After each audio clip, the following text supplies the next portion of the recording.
ইসলামী bank news top 10। খাগড়াছড়িতে দিনভর সংঘর্ষে ৩ জন নিহত, সেনা সদস্য সহ আহত ১৩।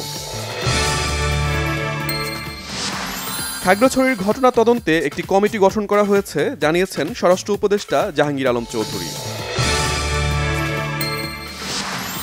নির্বাচনে প্রভাব সৃষ্টি করতে পারেন এমন উপদেষ্টাদের পদত্যাগের দাবি বিশিষ্টজনদের, শঙ্কা দেখছেন না সিইসি।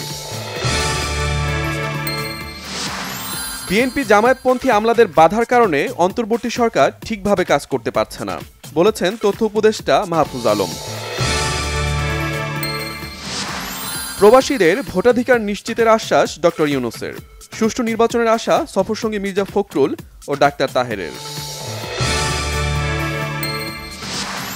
সরকারি ও বেসরকারি ব্যবস্থাপনায় এবার হজের সর্বনিম্ন ব্যয় 4,67,000 টাকা, বিমান ভাড়া 13,000 টাকা কমেছে।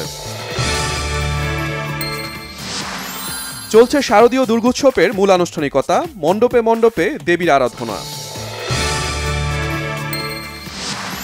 টেলিভিশন বিতর্কে ভারতের বিরোধী দলীয় নেতা রাহুল গান্ধীকে হত্যার হুমকির ঘটনায় গভীর উদ্বেগ কংগ্রেসের। যুক্তরাষ্ট্রে চার্চে গুলিবর্ষণ ও আগুন, শিশুসহ 4 জন নিহত, আহত 10।